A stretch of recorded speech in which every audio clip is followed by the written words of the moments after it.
governo já está a fazer levantamento para repatriar moçambicanos refugiados no Malawi.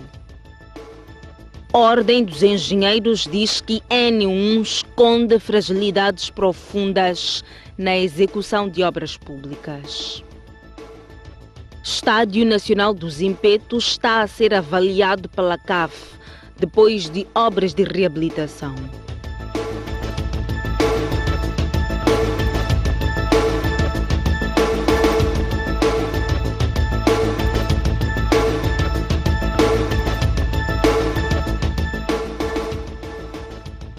Boa noite. O governo já está a fazer o levantamento para repatriar os moçambicanos refugiados no Malawi devido à tempestade Iana. Uma equipa do INGD está no terreno. Em janeiro deste ano eram estimadas pelo menos 2.500 famílias moçambicanas que chegaram a este país. Mas com o abrandamento da chuva, hoje os números rondam em 1.600 famílias, o correspondente a 8.000 pessoas. O diretor nacional de prevenção e mitigação, que chefia a delegação moçambicana, que chegou terça-feira ao Malawi, reuniu com o governo de Insange para se inteirar a situação dos moçambicanos. Mais tarde foi interagir com os moçambicanos no centro de refugiados de Insange. As águas já baixaram. Reconhecemos que algumas casas ficaram destruídas, algumas machambas foram perdidas em consequência deste ciclone que afetou Moçambique e Malawi. Das dificuldades que nos apresentaram, nós estamos a organizar tanto uma logística, parte dos bens já estão preposicionados, porque recebemos a informação de que essas pessoas todas vêm do distrito de Murumbala. Então temos uma logística organizada em Murumbala. Primeiro, precisamos de saber se as pessoas retomam os seus pontos de origem ou vão precisar de serem reassentadas. Esse é um trabalho que está sendo feito, mas ao mesmo tempo organizamos bens alimentares, portanto kits alimentares e também de material para a construção de abrigos. As famílias moçambicanas refugiadas em Malawi chegaram em janeiro deste ano. César Temp diz que dentro de mês e meio o processo de repatriamento deverá terminar. Bom, para nós, desde que tenhamos as listas todas organizadas, em menos de um mês e meio, toda a população deverá estar em Moçambique. Então, é certo que vamos criar kits de retorno, portanto, as pessoas quando forem retornar para as suas casas vão receber os kits para poderem se inserir nos novos meios onde vão estar a viver. Bom, felizmente a saúde, tirando o fato de a nutrição não estar ao nível desejável, mas não temos casos muito preocupantes em termos de saúde. Já o cônsul em Blantyre, André Matus, fez saber que a saúde dos moçambicanos é estável. Não há registro de doenças graves. Assegura que o processo de repatriamento vai obedecer toda a segurança necessária. Felizmente nós temos líderes a um nível de organização que as nossas comunidades têm. Vêm acompanhadas na maior parte pelos seus líderes comunitários e estes é que têm a relação nominal dos membros da sua comunidade e é em função disso que nós fazemos o controle das pessoas que estão a ser integradas como parte dos moçambicanos deslocados ao Malawi. Depois da delegação moçambicana ter chegado aqui ao Malawi para trabalhar com a contraparte malauiana neste arranque do processo de contabilização, digamos, das famílias que escalaram este ponto, aquilo que nos foi informado é que, a posterior, portanto, o INGD, ao nível nacional, deverá reunir em Conselho Técnico para avaliar os passos subsequentes que visam culminar com, digamos, o repatriamento dos moçambicanos nesta região de Malawi. Imagens de Ivar São Paulo, Jorge Marcos, Press TV. E o administrador do distrito de Murumbala diz que as famílias serão atribuídas talhões nas zonas de origem. todo o governo de Moçambique que está... É a primeira vez que o administrador distrital de Morumbala, João Nhambessa, reage à questão dos refugiados do seu distrito ao Malawi. Nhambessa diz que o governo, ao mais alto nível, sempre esteve atento à sua população. Chegou a vez do nível do distrito integrar a equipa do INGD para poder assumir determinado papel dentro desta equipa e poder continuar com o processo de assistência. Portanto, essa assistência que está a ser prestada é uma assistência do governo da República de Moçambique. Este dirigente interagiu com a população no centro de refugiados de Insange. A nossa reportagem garantiu a existência de medalhões disponíveis para os moçambicanos refugiados em Malawi. A nível do distrito de Morumbala, nós temos já parcelados cerca de 2.300 talhões. Estamos a falar de 1.700 a nível do posto administrativo de Chire e os restantes a nível do posto administrativo de Megasa. Pelo que foi apresentado aqui pela contraparte malawiana, estamos a falar de cerca de 1.600 famílias. O que quer dizer que o número de talhões que nós temos até supera de longe o número de famílias apresentadas aqui. Estamos já com visões em relação a kits de abrigo, kits de dignidade, material, portanto, para que as famílias retomem rapidamente. Estamos a falar também de insumos agrícolas. Entretanto, o administrador de Morumbala reconhece que a saída da população para o Malawi, aliado a outros fatores, vai contribuir negativamente na produção agrícola da primeira época. A Ordem dos Engenheiros diz que os problemas da N1 escondem as fragilidades profundas na execução de obras públicas. Já a Federação dos Empreiteiros diz que a situação revela que o Estado não está organizado.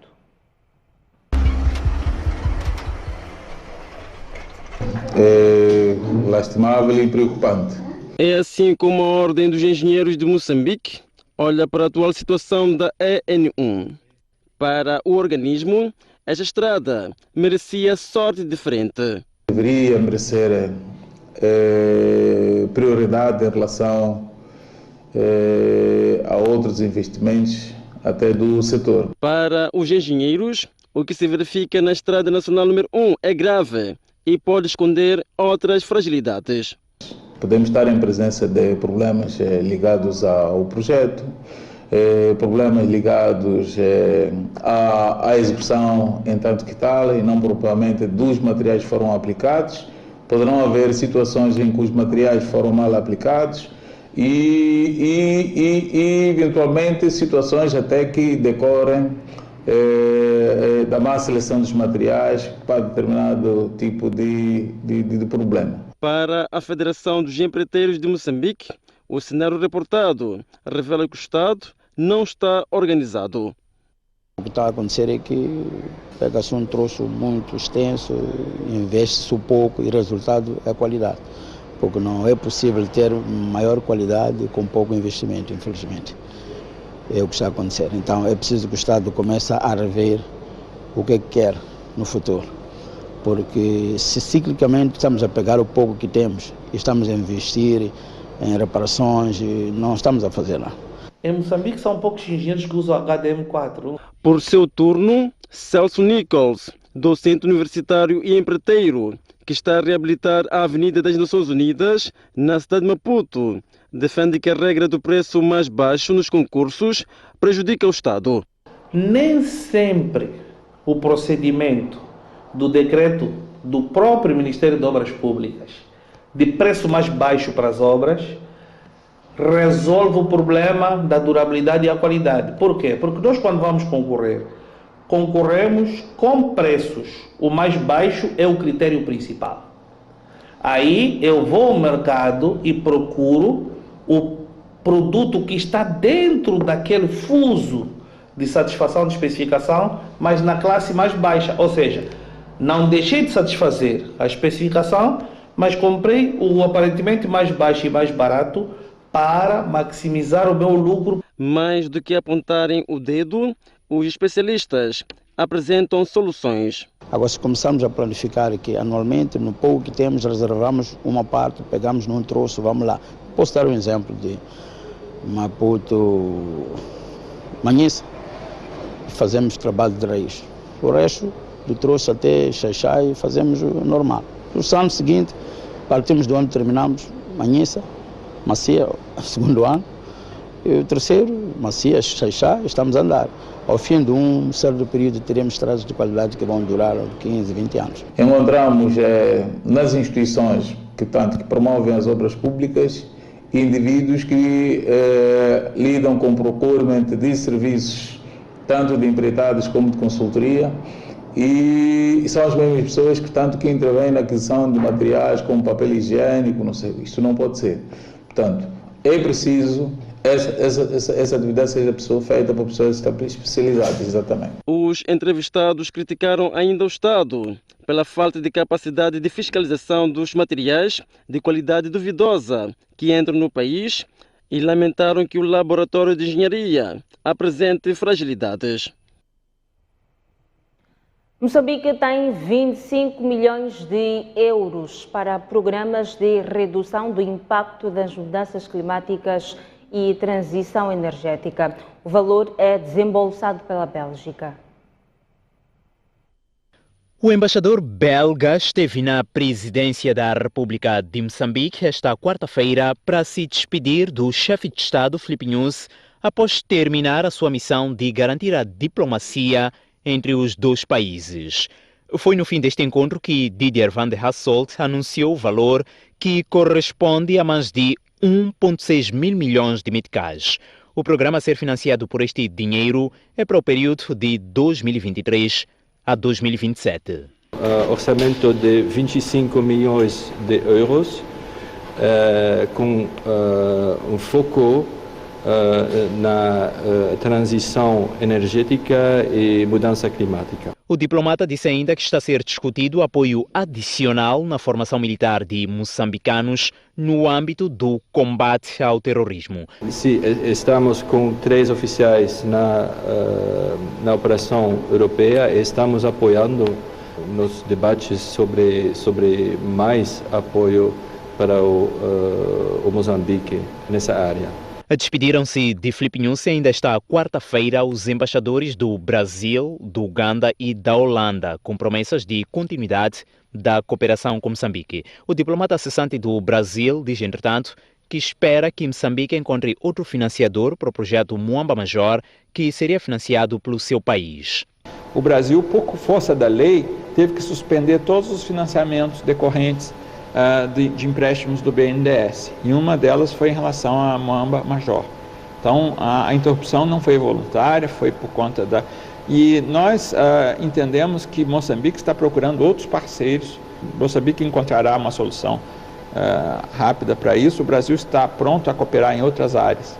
De resto, os diplomatas vão e deixam votos para que Moçambique vença desafios como o terrorismo e manifestam disponibilidade de apoio no que for necessário e possível. 31 unidades sanitárias foram destruídas pelos terroristas na província de Cabo Delgado. Os dados são do Ministério da Saúde. Enquanto o setor de saúde procura buscar progressos assinaláveis no que diz respeito ao crescimento da rede sanitária, esse esforço afigura-se uma missão impossível porque enfrenta vários desafios, desde as emergências sanitárias a ataques no norte do país.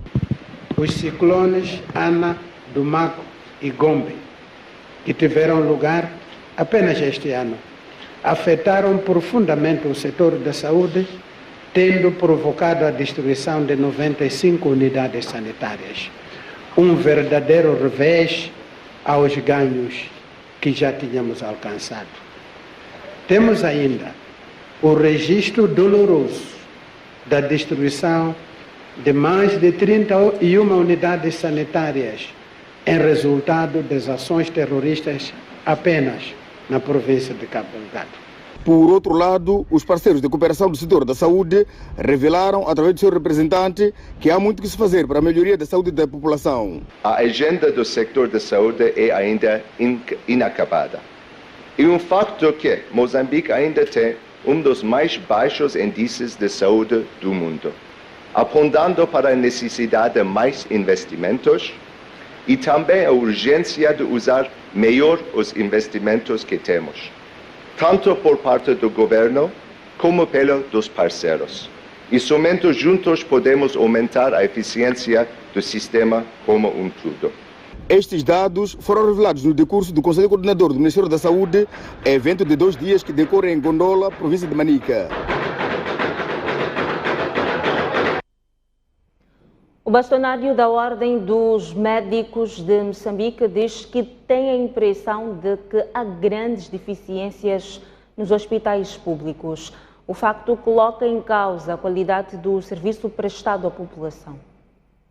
O bastonário da Ordem dos Médicos de Moçambique, Gilberto Manuel Manhissa, foi o convidado de honra na cerimônia de graduação de estudantes havida esta quarta-feira na Universidade de Lúrio, em Nampula. Interpelado pela nossa equipe de reportagem sobre as queixas de falta de material básico em alguns hospitais públicos para o atendimento condigno aos pacientes, o bastonário foi claro ao considerar que essa situação é real e põe em causa o juramento dos profissionais de saúde de salvar vidas. Nós temos a impressão de que efetivamente há grandes deficiências. Estas deficiências têm sido reportadas várias vezes por colegas que estão a interagir com os pacientes, mas é um processo que acreditamos que as estruturas competentes, nós estamos a trabalhar com elas para que haja resolução destes problemas. E esse é o nosso papel. O bastonário da Ordem dos Médicos vê uma relação direta entre as condições de trabalho oferecidas pelo Estado e a qualidade do serviço prestado aos utentes. Não é possível nós fazermos o ato médico sem que as condições de trabalho sejam criadas. Então é necessário, efetivamente, que quem de direito disponibilize estas mesmas condições para que o médico, o enfermeiro, o técnico possa exercer o melhor ato médico possível. Isso não temos dúvida em relação a isso. E porque a Ordem sente-se parte essencial para a melhoria do serviço público de saúde, Gilberto Manhissa falou-nos das ações em curso. A ideia é progredirmos cada vez mais, prestarmos serviços com qualidade cada vez mais elevada. Nós estamos a trabalhar com o Ministério da Saúde no processo da certificação dos médicos e qualificação das unidades sanitárias para o processo das residências dos especialistas.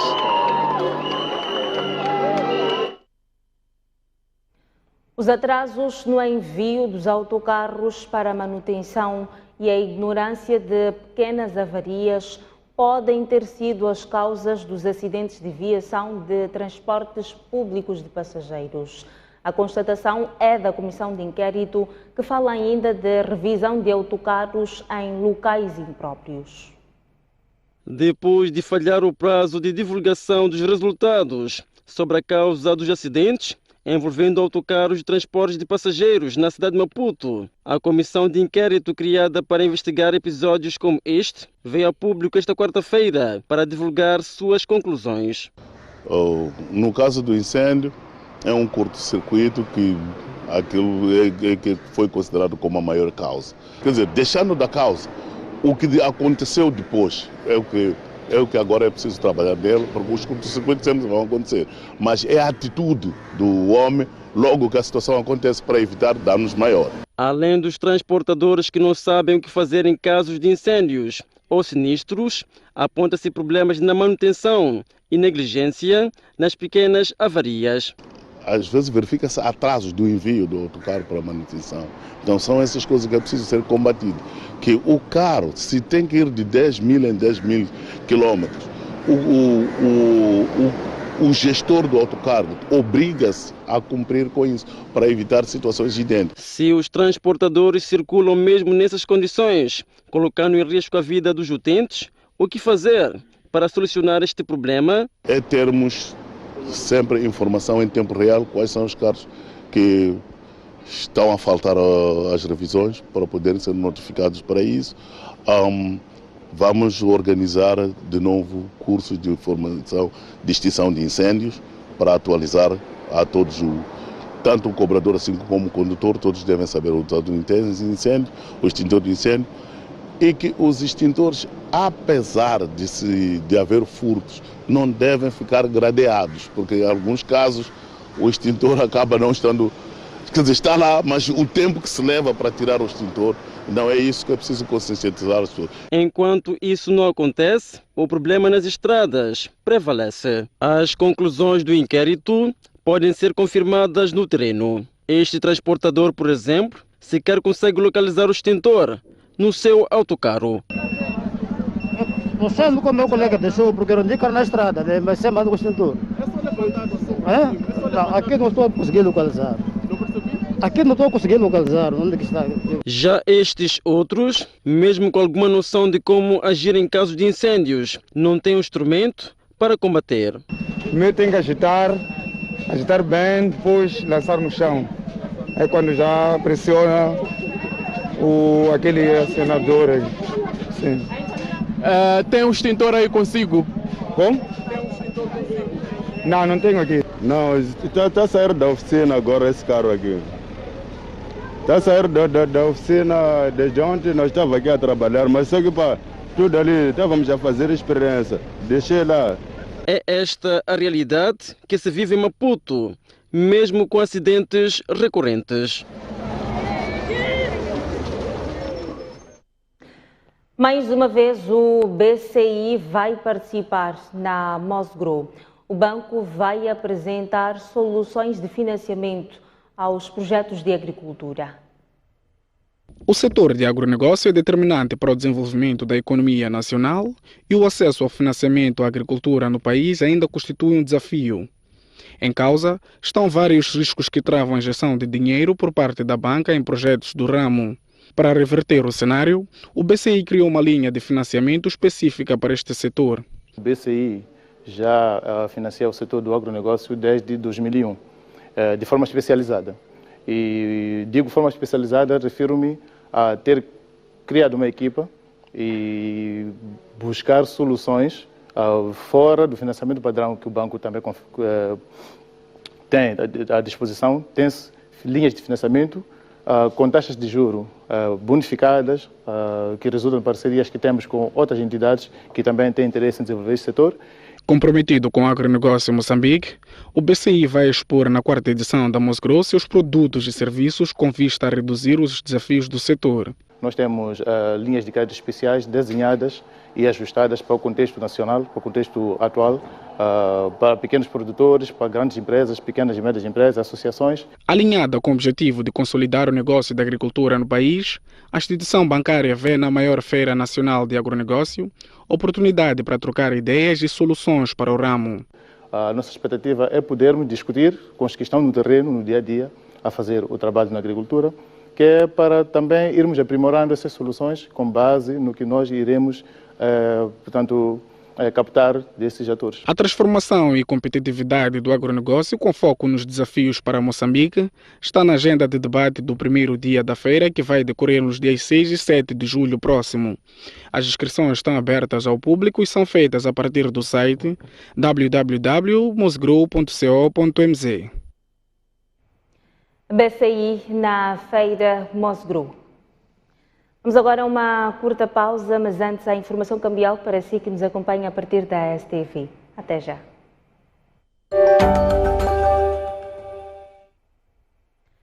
De volta às notícias, o representante permanente de Moçambique nas Nações Unidas diz que a Ucrânia compreende a abstenção de Moçambique no conflito Rússia-Ucrânia.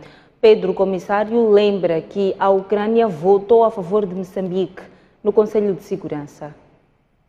Após a eleição de Moçambique a membro não permanente do Conselho de Segurança das Nações Unidas, o embaixador na ONU concedeu uma entrevista exclusiva à STV. Defendemos sempre o valor da paz. Na ocasião explicou como Moçambique conseguiu conquistar o voto da Ucrânia, apesar das abstenções no nosso país nas resoluções a condenar a guerra movida pela Rússia. A Ucrânia compreendeu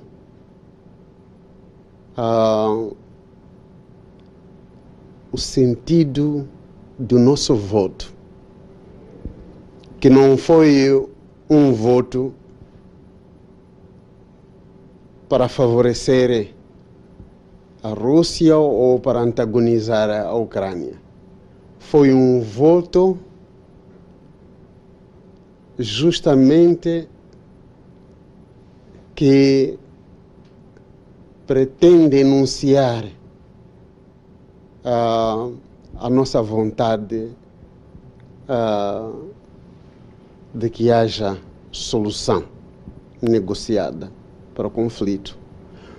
Marrocos é outro país que votou a favor de Moçambique, apesar de ser conhecido o apoio do nosso país à luta pela independência, movida pela República Árabe Saharaui Democrática. Assim como Israel também votou a favor, conhecido o apoio inequívoco de Moçambique à causa da Palestina. E nós não temos hesitado em falar com eles e explicar-lhes historicamente como que o Moçambique tem se comportado face às questões de autodeterminação, que é um princípio angular também da Carta das Nações Unidas. Temos conversado com Israel aqui. Na verdade, fui eu mandatado pelo governo quem assinou as relações diplomáticas entre Moçambique e Israel em 1992, 93. Mas conta também não apenas um voto pontual, mas toda a história, toda a trajetória da política externa de Moçambique. E as pessoas, os estados, os países, os governos conhecem, acompanham, sabem que Moçambique é um país que se orienta de uma forma muito clara nos seus posicionamentos em matéria de política externa. Numa entrevista a ser publicada esta noite, após a telenovela Pega Pega, o embaixador explica como Moçambique vai se organizar para atender ao mandato de 2 anos no Conselho de Segurança. O preço do pão subiu 2 meticais na província de Tete. Os cidadãos dizem que a subida vai privá-los de consumir pão nos próximos dias. O pão de 50, 70 e 80 gramas custa mais caro na cidade de Tete desde o último fim de semana. Entretanto, por ser um dos alimentos básicos nas famílias moçambicanas, os consumidores dizem que o preço que está a ser comercializado no mercado é bastante alto e muitos não vão poder comprar o pão, alegadamente porque o custo de vida está insuportável. É um prejuízo para o bolso do moçambicano se aumentar mais uns 10 meticais. Porque comprava 10 pães a 65, agora são mais 10 meticais, passa para 75. Trata-se de um impacto, como pode dizer, a vida, cada dia que passa está subindo mais, tendo em conta que o combustível subiu também, então está nos deixando um pouco apertado. Dado o dinheiro não conseguiu comprar pão, só uma vez ou outra também quando apanhar já dinheiro, para comprar também uns 2 pães. Mas sempre não é suficiente. Os consumidores questionam ainda o fato do preço de pão ter sido agravado de 5 para 7 meticais e a qualidade continuar a mesma. Tem pães que estão 7 meticais, mas a sua qualidade não é tão lá como nós esperávamos. Poderia melhorar as condições do pão, né? O tamanho aumentar um pouco. Quem também ressente-se do agravamento de pão são os revendedores retalhistas que poderão vir a desistir do negócio. Compramos uma caixa 300 Já faz conta, cada pão nós compramos 6 meticais. Estamos a vender 7 para ganharmos um metical num pão. Cada vez já a situação está mais em cima.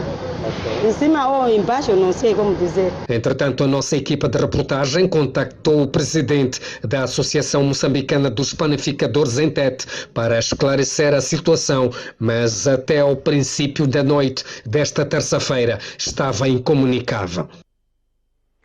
Os moradores do bairro Paquitiquete, na cidade de Pemba, exigem que o edil cumpra todas as promessas que fez neste mandato. Vias de acesso, iluminação pública e crise de água são dos principais problemas que enfrenta os moradores do bairro Paquitiquete. Entretanto, essas coincidem também com as promessas que os governantes fazem sempre que há campanhas eleitorais, que, no entanto, no fim de cada mandato, não chegam a cumprir absolutamente nada. Água, energia nos postos e transporte. Prometeram que iam melhorar aqui as ruas, pelo menos por o saibro, né? Que até neste momento não está a saber nenhuma coisa. A maior parte dos moradores de Paquitiquete perdeu a esperança de ver o bairro diferente e já está conformada com a situação.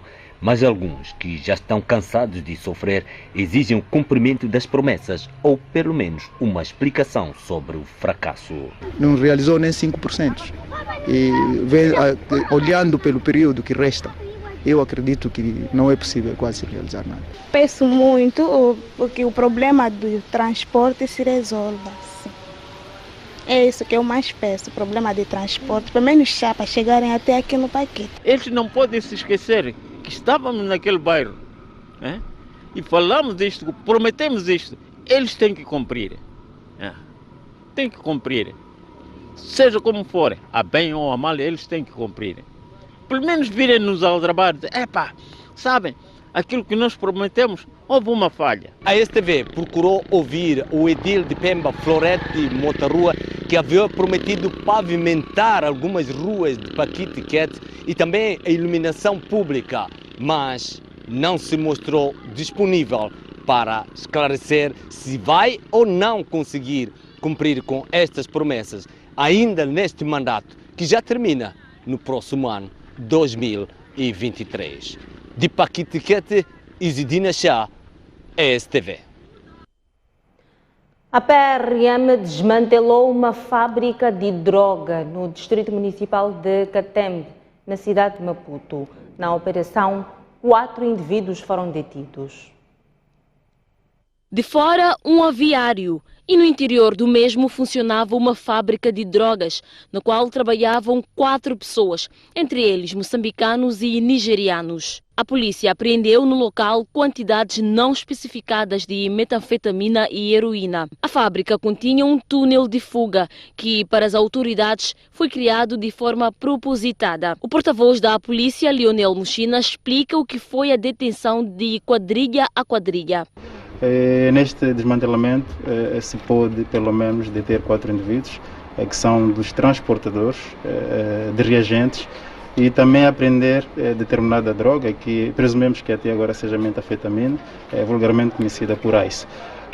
Desta apreensão pode também se ver vários reagentes, várias maquinetas também de pesagem, para além de alguma rota de fuga que se pode depois explorar a partir de túneis, e nós presumimos que tudo isto foi propositadamente criado, que era para qualquer intervenção, ao se surpreenderem, portanto, os indivíduos protagonizadores deste ato pudessem se colocar em fuga. O porta-voz da polícia não avançou informações em torno dos eventuais proprietários da fábrica. Nesta altura é prematuro avançar informações que possam futuramente comprometer qualquer rastreio de investigação. O que nós nos propusemos apresentar é exatamente, portanto, esta fábrica. De salientar que é a segunda operação policial em que se desmantela uma fábrica de drogas em menos de um mês em Maputo. A primeira aconteceu recentemente na província de Maputo, onde foi apreendida mais de 1 tonelada de madrax e detidos 2 cidadãos chineses. O governo diz que vai continuar a apostar nos setores da agricultura e energia para garantir o desenvolvimento do país. Aqui também tem um impacto estruturante no desenvolvimento agrário, em particular no desenvolvimento de sistemas solares autónomos e de mini-redes que permitem conservar e armazenar colheitas, mas também o uso produtivo de energia para empreendimentos agrícolas. Carlos Zacarias, que falava a um painel composto maioritariamente por investidores e representantes do governo do Reino Unido no âmbito da Semana Moçambicana em Inglaterra, garantiu também que o governo tem estado a introduzir alterações ao quadro regulatório, que permitirão a intervenção de mais e diferentes setores que certamente irão providenciar mais eletricidade para o setor agrícola. O ministro lembrou a recente assinatura de um acordo entre o governo e o setor privado para o aumento de produção de sementes e oleaginosas que irá beneficiar cerca de 700 mil agricultores no país no âmbito de produção de biocombustíveis. A produção de biocombustíveis vai dinamizar assim toda a cadeia do valor agrícola, abrindo caminho para o consumo em grande escala de biocombustíveis em Moçambique, numa altura onde cada vez mais países têm de se preparar em direção à autossuficiência energética. Depois de escutar atentamente a intervenção do dirigente moçambicano, a enviada especial do primeiro-ministro britânico para o comércio afirmou que este evento vem robustecer a relação entre os dois países na área agrícola, lembrando que neste momento cerca de 400 mil moçambicanos trabalham em empresas agrícolas com financiamento britânico com enfoque no centro do país. The UK has a government organisation called AgDevCo, so Agricultural Development Company, and they can look to finance projects and great ideas from £3 million upwards. We have UK export finance and massive programs for big projects, but also we've got little things that are making quite a big difference in terms of helping individuals trade. Or if you've got that brilliant idea and you want UK finance, there's a thing called the Deal Room where you can put deals onto the internet for free and we will help connect investors with ideas and projects in country. I think three maybe of the original deals that we identified last year have now already heading towards being completed. It's a rolling snowball, so I'm really chuffed to say yes. Ainda nesta quinta-feira, a delegação moçambicana, que conta com agricultores nacionais, visitou um importante centro de investigação agrícola que existe há mais de 100 anos em Inglaterra, que tem estado a contribuir significativamente na maioria de produção de produtos alimentares. Mulheres na política exigem a reformulação da lei dos partidos políticos. A revisão poderá impor paridade de género nas candidaturas às eleições. Moçambique alcançou a paridade de género no governo em março de 2022, o que demonstra a vontade de incluir cada vez mais este género na tomada de decisões, segundo a visão de algumas mulheres na política.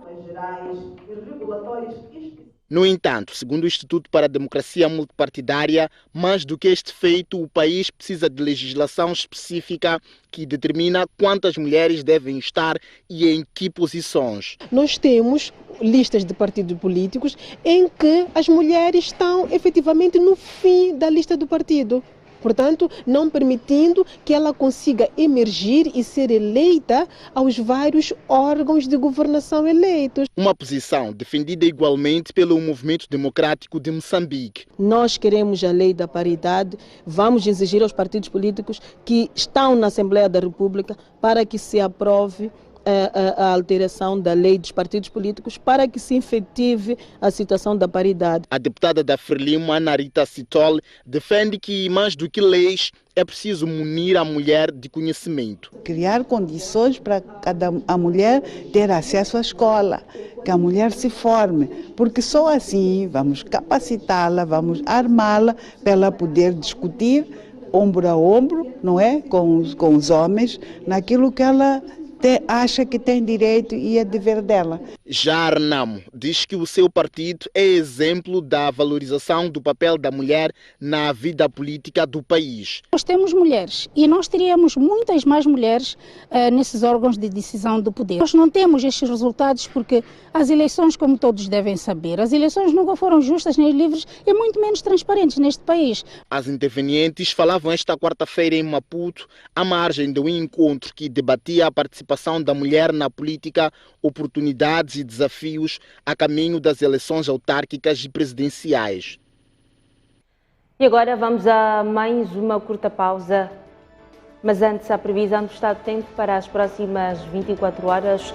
Começamos pelo sul, a capital Maputo vai registrar uma máxima de 23, uma mínima de 11, continuação de chuvas fracas e céu pouco nublado.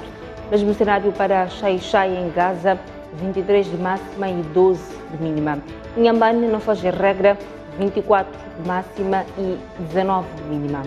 Avançamos ao centro do país, começamos por Beira, em Sofala, continuação de chuvas fracas e céu pouco nublado, 22 de máxima e 18 de mínima.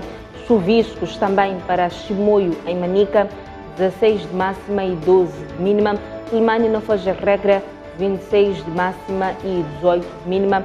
Em Teto, o cenário é ligeiramente contrário, a previsão de céu ligeiramente limpo, 23 de máxima e 18 de mínima. Seguimos ao norte do país, começamos por Nampula, província com o mesmo nome, 26 de máxima e 18 de mínima. Lixinga, 20 de máxima e 10 de mínima. Por fim, Pemba, em Cabo Delgado, 20 de mínima, 27 de máxima. Em todo o norte, a previsão de céu ligeiramente limpo. Até já. Retomamos as notícias. O estado de saúde do antigo presidente de Angola, José Eduardo dos Santos, agravou-se. José Eduardo dos Santos está em coma numa clínica em Barcelona. A saúde do ex-presidente de Angola, José Eduardo dos Santos, está cada vez mais a deteriorar-se. Esta terça-feira, o antigo dirigente não acordou do coma induzido. Dos Santos está internado numa clínica em Barcelona após uma queda que o deixou em coma numa altura em que acabava de recuperar-se da Covid-19. Já o atual presidente angolano, João Lourenço, decidiu enviar para Barcelona o ministro das Relações Exteriores de Angola para dar acompanhamento ao estado de saúde do seu antecessor. Entretanto, a medida não está a ser bem vista pela família de José Eduardo dos Santos, que acusa a direção do MPLA, partido no poder, outrora liderado pelo ex-chefe de Estado, de estar a politizar a doença. E não só. Tizé dos Santos, filha de José Eduardo dos Santos, diz que não vai aceitar que as máquinas que mantêm vivo seu pai sejam desligadas. Eu, como filha, nunca irei permitir que desliguem as máquinas de um pai vivo, que tem um coração a bater normalmente. Um coração que está bom, não teve ataque cardíaco, não teve AVC. Disse Tizé dos Santos. De acordo com o Observador, a equipa médica ter-se-á reunido com a família esta quarta-feira para juntos decidirem que procedimentos tomar nos próximos dias. Os Estados Unidos da América vão reforçar a presença militar em toda a Europa. A medida é para ajudar a NATO a responder às ameaças de todas as direções e áreas. Joe Biden avançou durante a cimeira da Organização do Tratado Atlântico Norte, que decorre em Madrid, que os Estados Unidos da América vão fortalecer a sua posição militar na Espanha, na Polónia, na Romênia, nos Estados Bálticos, no Reino Unido e na Alemanha e Itália, para ajudar a NATO a responder às ameaças vindas de todas as direções em todas as áreas, terrestre, aérea e marítima. As decisões do presidente norte-americano são feitas 24 horas depois do seu principal conselheiro diplomático e militar ter adiantado que os Estados Unidos da América iam fazer anúncios específicos na cimeira da NATO sobre os novos compromissos militares em terra, mar e ar a longo prazo na Europa, em particular no leste do continente. Aliás, um certo número de países da Aliança Atlântica também prometeu aumentar as suas contribuições em matérias de defesa no flanco leste da Europa. Já o secretário-geral da NATO, Jens Stoltenberg, anunciou esta quarta-feira que as forças de reação rápida da Aliança Atlântica irão aumentar dos atuais 40 mil efetivos para 300 mil até o próximo ano e serão distribuídas pelos países do leste da Europa. A cimeira da NATO decorre em Madrid entre esta quarta-feira e sexta-feira, juntando 44 delegações e chefes de Estado e de governo. O presidente da República exige políticas e práticas inovadoras no ensino superior. Filipe Nyusi diz que só assim se pode melhorar a formação em Moçambique. O calcanhar de Aquiles continua a ser a necessidade de alargar o acesso ao ensino superior. Filipe Nyusi critica a qualidade da formação nas universidades. Na abertura da Conferência Internacional sobre os 60 anos do ensino superior entre Moçambique e Angola, o presidente salientou que as empresas precisam de garantia de quadros de qualidade. O problema de emprego, por vezes, mesmo por não sermos relevantes, porque quando alguém é formado e é relevante, o termo relevante, repito muitas vezes, é procurado. E quando não lhe procura, quando nós oferecemos um produto que não é procurado, temos que refletir. Não se deve ir buscar um economista, por exemplo, no Zimbábue, no Malawi, em Quênia, enquanto ainda tem aqui. Não estou a dizer que isso não pode acontecer. A opção do privado é respeitada. Por exemplo, agora há uma doença de pensar que todos os cursos no ramo de petróleos e gás é o que vai resolver o problema de emprego. Não, cuidado, hein? Porque é preciso diversificarmos a economia. E já agora estamos a ver as pessoas que estão a ganhar dinheiro, até são os que estão a fazer as nossas atividades tradicionais, vender ovo. Eu, quando fui a Fungi outra vez, aliás, já te dar o exemplo mais recente, que estive agora em Moeda. Um jovem comprou a máquina dele de fazer pão e está a vender pão seriamente, enquanto que os outros à procura estão a discutir, ele tem que ir lá a Fungi, tem que ir fazer o projeto, está a vender o pão porque primeiro há muita procura. Disse mais que os títulos acadêmicos devem refletir a qualidade da formação. Para dizer que quando nós dividimos doutoramentos, etc., nós estamos a banalizar. Aquilo tem que ser uma coisa de qualidade, que alguém chegou doutor, né? Doutor, quando fala, tem cara de doutor. E essa cara formata-se com conhecimento ao longo de muito tempo. Agora você chama um amigo, combina que amanhã vai ser doutor, depois fica doutor. Não discute com colegas. Quando sentam entre doutor, entre professores, não tem ideia. Nyusi desafia as universidades a repensarem o modelo de ensino. Já a ministra do Ensino Superior de Angola destaca a necessidade de maior investimento para a expansão do ensino. A Conferência Internacional sobre os 60 anos do ensino superior entre Moçambique e Angola iniciou esta quarta-feira e termina na sexta-feira. Olhamos agora o desporto. O Estádio Nacional do Zimpeto foi inspecionado pela Confederação Africana de Futebol. O trabalho feito vai determinar se Zimpeto volta ou não a acolher jogos internacionais. Excluído do futebol internacional desde 2021 devido ao mau estado do relevado, más condições dos balneários, vedação precária, a fraca iluminação, falta de torniquetes, entre outros problemas, o Estádio Nacional do Zimpeto voltou esta quarta-feira a ser inspecionado pela Confederação Africana de Futebol. A inspeção foi solicitada pela IFMF por causa do jogo de qualificação para o CHAN do próximo ano contra a Zâmbia, agendado entre 22 e 24 de julho. O governo gastou cerca de 60 milhões de meticais para melhorar o recinto numa corrida contra o relógio. Este foi o recinto que a CAF encontrou no Zimpeto. Foi ainda necessário montar os torniquetes no acesso principal ao campo para controlar a entrada dos espectadores. O sistema de iluminação foi melhorado e houve também a montagem do separador da área VIP. Mas estas intervenções não são suficientes. A melhoria da vedação faz parte das recomendações da CAF. O problema está longe de ser resolvido. O Zimpeto está escancarado.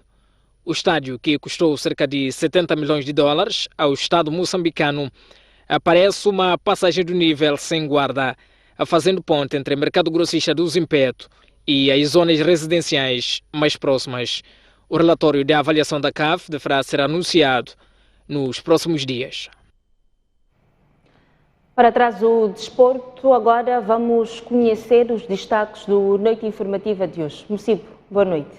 Boa noite, Isaura. Boa noite aos nossos telespectadores. Continuamos a atacar os problemas da degradação das vias de acesso em Moçambique. Hoje vamos olhar para uma outra variável, que é os riscos ou os perigos da dependência externa no setor de estradas. As infraestruturas correspondem a um dos setores mais dependentes da ajuda dos parceiros de cooperação. Vamos dar um exemplo. Em 2018, o envelope para o setor de estradas era de mais de 30 mil milhões de meticais. Deste valor, os recursos internos foram responsáveis por apenas 22%, portanto, do envelope. Os outros 78% foram suportados por recursos externos. Uma ideia, números que indicam que o setor de reabilitação e também construção de estradas é suportado, maior parte, por fundos externos. Vamos aqui discutir este tema olhando também para o problema da N1. É que o ministro Carlos Mesquita anunciou que está a fechar um pacote de financiamento com o Banco Mundial. O valor, ou parte do valor, pode começar a sair no fim do primeiro semestre do próximo ano, portanto, junho de 2023. A partir daí, será necessário lançar um concurso público, identificar uma empresa. Essa empresa terá que movimentar meios para iniciar a construção, a partir do segundo semestre de 2023. Este é um sinal de que os problemas da N1 podem ser resolvidos ou no fim deste mandato ou depois do segundo mandato do presidente Nyusi.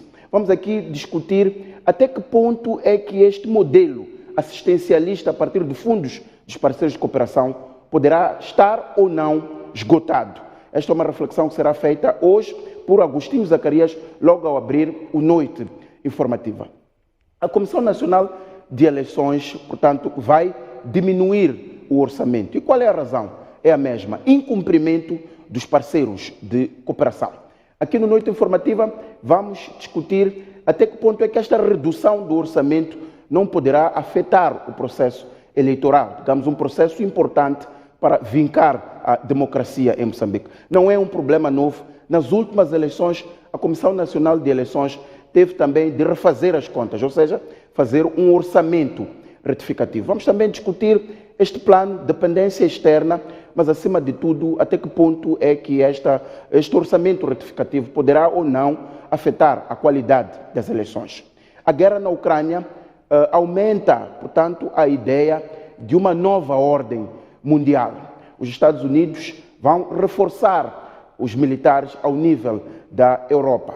A própria Europa, especialmente o Ocidente, também vai reforçar a força militar. A Rússia já veio dizer que há uma nova ordem mundial que o Ocidente teima em ver. A Turquia, que tinha prometido vetar a entrada da Finlândia e da Suécia na NATO, já, portanto, foi desbloqueada este desentendimento e a Turquia vai permitir que estes países entrem. O mais importante é refletir que impacto é que esta nova ordem terá, como vemos aqui no globo, no continente africano, em particular em Moçambique. Uma delas é a crise dos combustíveis e a outra, a crise dos alimentos. Os alimentos e os combustíveis podem continuar, portanto, uma revisão é alta. Esta abordagem vamos fazer aqui no Noite Informativa a fundo.